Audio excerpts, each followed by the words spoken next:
The world trembles beneath storms of change.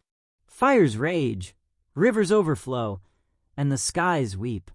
Humanity races faster than ever, yet feels lost. In 2025, the world is connected by technology, but divided in spirit. Knowledge increases, but wisdom fades. We've built machines that think, but forgotten how to feel. The prophets spoke of days like these. Many shall run to and fro, and knowledge shall increase. Daniel 12 verse 4. Yet, even then, God whispered through the noise. As nations rise against nations, hearts grow cold. There will be wars and rumors of wars, said the Lord. But he also said, do not be afraid. The end is not yet. It is only the beginning. People scroll endlessly for truth, yet find confusion. False prophets fill the airwaves, promising escape. But truth is not in trends. It lives in the Word. No one knows the day or the hour. Still, the faithful watch, not in fear, but in readiness. The storms we face are not only in the sky, but in the soul. The earth groans as creation longs for redemption. Wildfires burn forests, but faith still burns brighter. Floods drown cities, but the ark of faith still floats.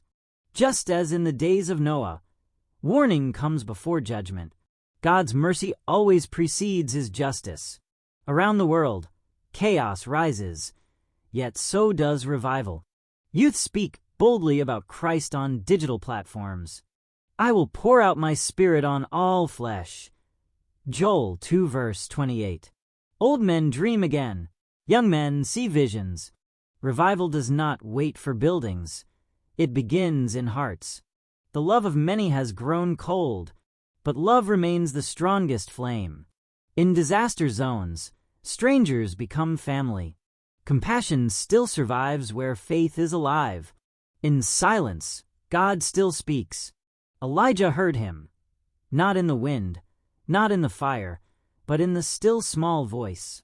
So too today, his whisper breaks through the world's noise. He says, be still and know that I am God. Faith is not escape, it is endurance. When all systems fail, heaven still stands. The kingdom of God cannot be shaken. Refugees sing hymns in tents, finding hope in ashes. Just like the early church scattered across nations, the gospel travels faster than fear. Persecution never ends faith, it multiplies it. In every corner, God is writing his story. In every heart that still believes, his fire burns anew. These are not just dark times, they are divine times. For even in judgment, mercy shines. And in the storm, we find our stillness in him. For the time we live in is the time God is calling his people home. The world may shake, but the word remains. Kingdoms fall, but the king still reigns. Technology evolves, but truth is timeless. Fear spreads, but faith multiplies. The Spirit of God moves across the earth again.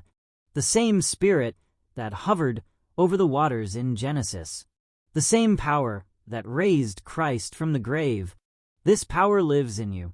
The world says, it's ending. But heaven says, I am beginning something new.